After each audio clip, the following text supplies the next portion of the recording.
Hey guys, what's up? This is MooneyB123 coming today. Well, today is October 15th, 2014, and all kinds of stuff broke loose today regarding Android. The main things that dropped today is Android L is going to be called Lollipop. So that was kind of in accordance with kind of where people were starting to think on that. But it's Lollipop. So they had this L casting video that they put out yesterday, and they put out the other parts, the other half of this, and you see all these guys hanging out. I'll just skip through this video, and it gets down here, and this guy walks out of the room. Well, let me see.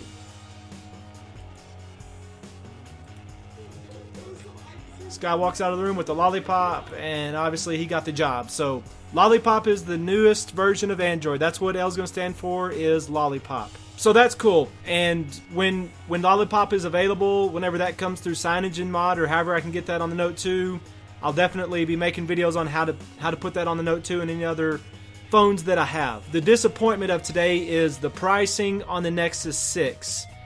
In my video I put out yesterday, I was given some possible pricing that I saw on the Nexus 6, and I was way off on that.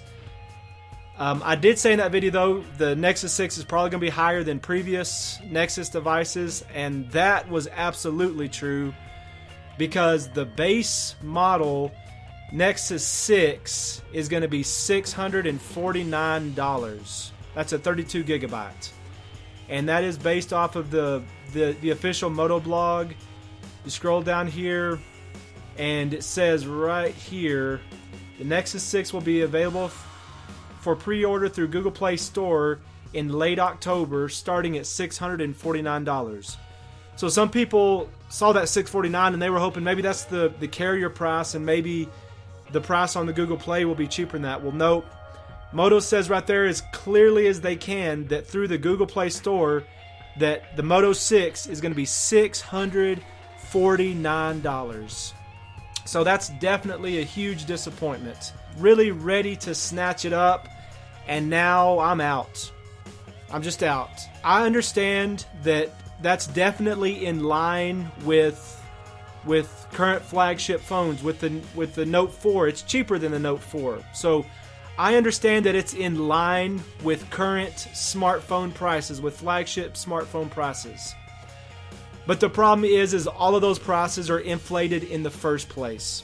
I mean, think about it. I can get an iPad I can get a 32 gigabyte iPad, brand new, $600. I can get a 64 gigabyte for $699. I can get big screen TV. I can get a decent Samsung big screen TV for $500, $600, $700. And this tiny little phone is $650. Okay, I know people are going to say it's worth it, and they're going to make all kinds of arguments, but that price is just inflated in the first place.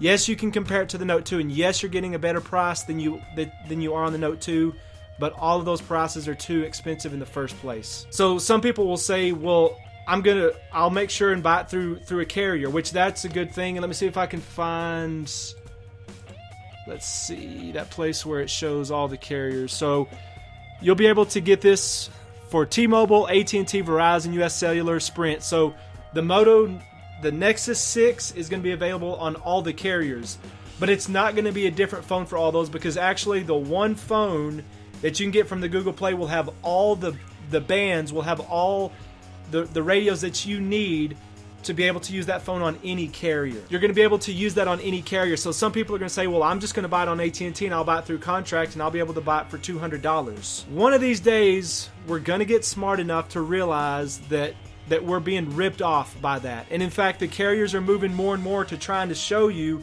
that we are charging you a lot for you to buy this on contract. They build that price into your contract. Yes, you don't have to pay all at once, but if you buy it purely on a contract, you're paying more than that $650. You're going to end up paying $850 or $950 across the 2-year contract on that phone. So you're spending more on it if you're buying that through a contract. So like on AT&T, you buy it purely on a contract, you're going to spend that, and then the extra that you basically spend for financing on that.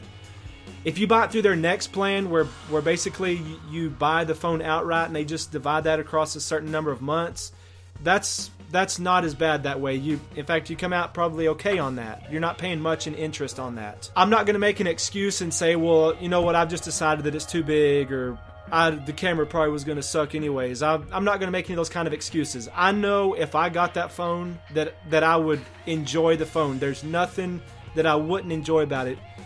The reason I'm disappointed is purely based on price. Let me talk about some other stuff that broke loose. So we know that Android 5.0 is going to be Lollipop.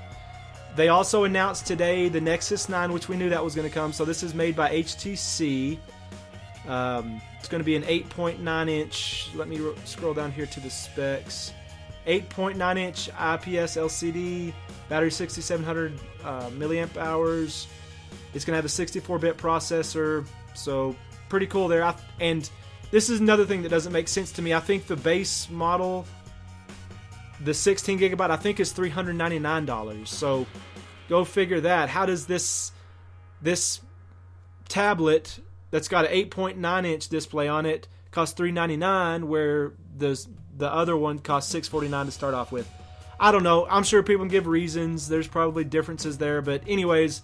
So the Nexus 9, the Nexus 6, they're going to continue selling the Nexus 5, which there's another thing. I can nearly buy 2 Nexus 5s for the same price that I can buy 1 Nexus 6. And you say, well, why would you need 2? Well, I'm just saying I can nearly buy 2 of these for the same price that I can buy 1 Nexus 6. And then the other thing they announced today was this Android player, which is going to be kind of a game console, streaming type device. And it's going to be $99, I believe. So that's something that I don't think anybody really was expecting to come out. So this is going to be called the Android Player. Let's see here. This is from the Android official blog. This is them putting out this information, and see more pictures of the Lollipop here, Nexus 6, Nexus 9, and the Android Player. So there you go. I'm out on the Nexus 6. I will be making videos on how to update other phones that I already have to Nexus to Lollipop whenever that becomes available. Thanks for watching today.